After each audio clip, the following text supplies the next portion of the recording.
Welcome to ABC News, Headlines Edition. I am your host, Edward Morrow. I'm sure all you listeners have had a gin and tonic made with refreshing Schweppes tonic water. Anyways, the owner and creator of that fizzy water we all love so much, Jacob Schwepp, has been diagnosed with cancer. Yes, you heard me right, cancer. I guess Mr. Schwepp didn't choose to smoke Camel cigarettes. Remember, more doctors smoke Camel cigarettes than any other brand. And the doctor's choice should be your choice. But anyways, cancer isn't the worst thing to happen to poor Mr. Schwepp these days. His son and first child has gone missing and is nowhere to be found. God bless Mr. Schwepp and his son. May their fortune improve. This has been ABC News, Headlines Edition. And once again, I am your host, Edward Morrow. Have a great day, America. August 8th, 1969. A great day. I wish it had been. The day was slower than a tortoise dipped in molasses, and hotter than Candy Bar's latest pinup. I was sweating more than a sinner in church, and considering closing up shop early for the day, to go take a cold shower. Then she walked in, like a tigress into a Burmese orphanage, strawberry blonde, and legs for days. The moment I laid eyes on her, I nearly swallowed my cigarette. I felt like a kid in a candy store, only the candy was tits, and the kid was me. Then her smell hit me. She smelled the way the Taj Mahal looks under moonlight. She spoke, in a voice like fine wine. Hey there, Tiger. You're Smoke McCloud?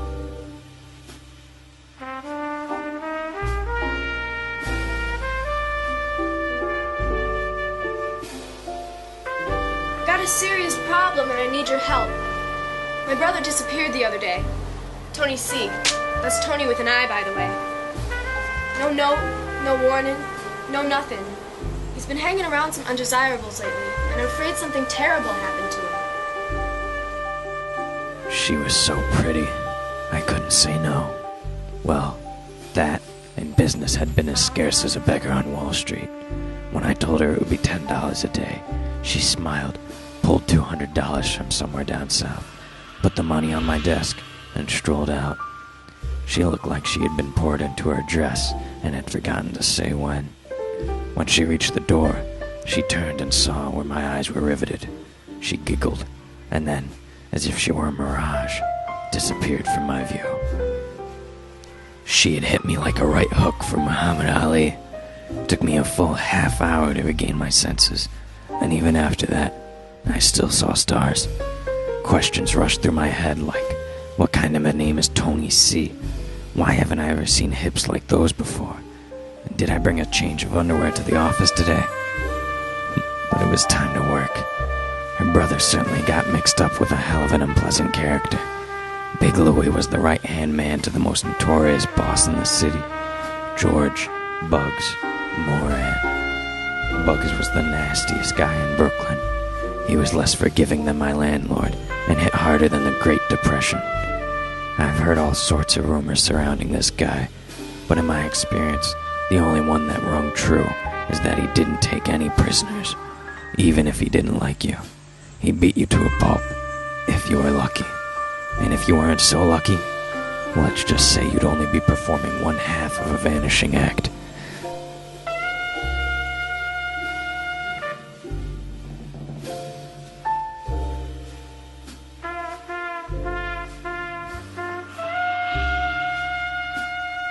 I hadn't met Big Louie before, but I had a feeling I was going to have to make his acquaintance sooner than I would have liked. I called around and found out he spent most of his time at a seedy bar down on 91st Street, a joint called Valentine's. I was scared shitless of the Bugs gang, but you don't please mythical creatures like gin by giving into fear. So I downed a whiskey and made my way to the bar.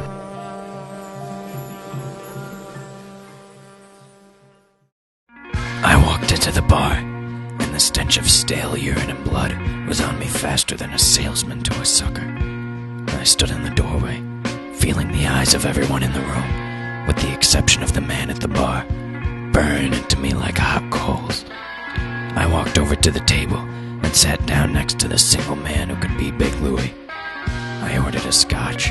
He turned to look at me, towering over me like the Empire State Building. His face was made for the radio, the kind only a mother could love. I asked if he'd ever heard of Bugs dealing with a boy by the name of Tony C. He stared me up and down, smirking at my size. We were like David and Goliath, only he would be the one putting a stone through my skull.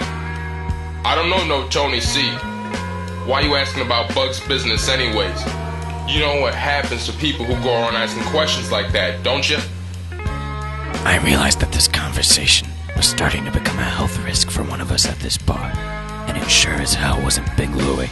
I backpedaled, apologized, and tried to get up and leave, but one of Big Louie's hands, the size of my head, clamped onto my shoulder. He leaned in, close enough for me to smell what I could only assume was raw meat on his breath.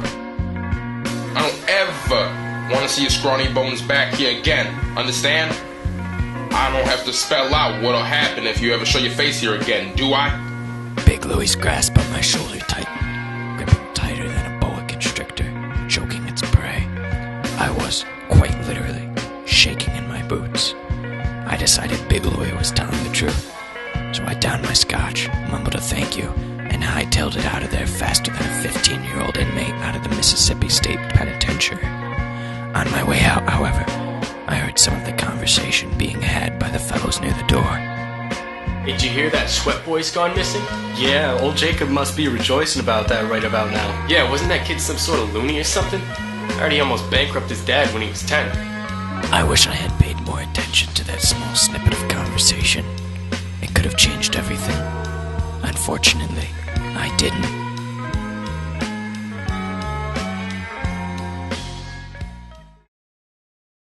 I walked back into my office, having made no progress on the case. I had blown my only lead. The case was cold. I was up a creek without a paddle, blindfolded, both my hands tied behind my back. What would Jin think of me when I had to tell her I wasn't able to find her brother? No sooner had the thought crossed my mind, my telephone rang. I picked it up, and she immediately began speaking. Her voice, yet again, smoother than hot butter on cornbread. Hey, Sugar. I found something that might help. I was sitting in my brother's room when I found a playing card. A strange one. My heart skipped a beat. I asked her what was unusual about the card. Well, it had some sort of fancy beetle on it. Nothing else. Is it important? A rush of joy shot through my body. Bugs' signature is a single playing card, unmarked, except for an ornate beetle. I'd cracked this case open wider than the legs of a prostitute on St. Patrick's Day. I slammed the phone down, grabbed my coat, and rushed down to Valentine's to pay Big Louie a visit. I arrived at Valentine's and burst in the door like a gunslinger into a Wild West saloon, only without guns. I walked up to Big Louie and told him I knew he had Tony C. until I heard a voice behind me.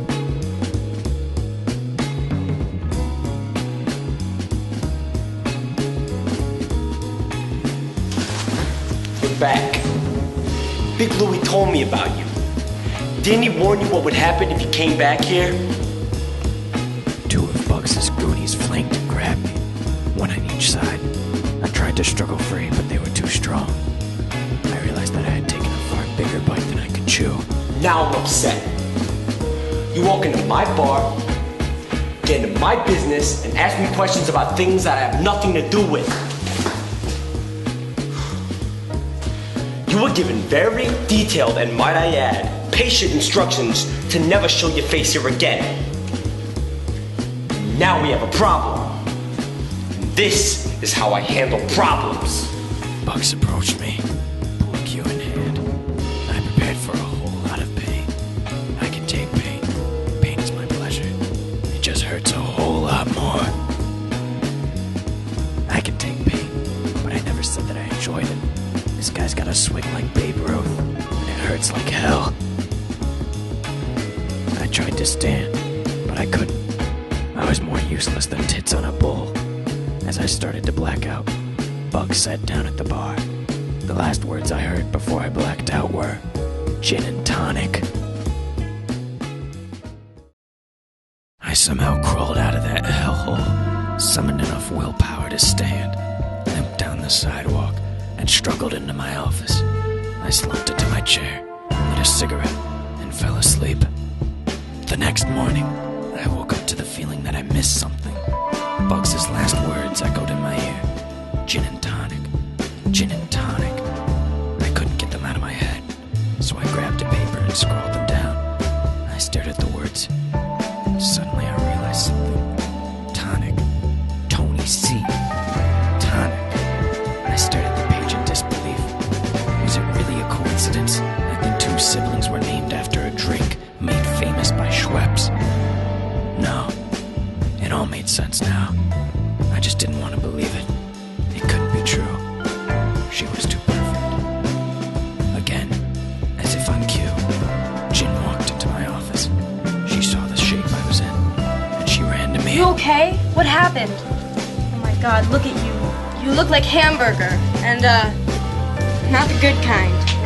I tried to talk, but the realization I came to only minutes before was still ringing in my ears like an attention-starved fire alarm. All I could manage was a grunt.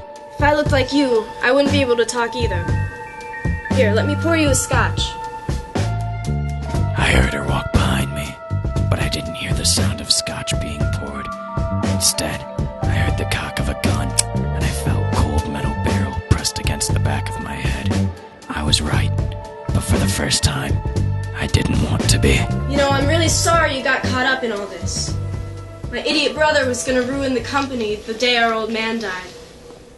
I had to save everything he had worked for, and the only solution was to remove him from the equation completely.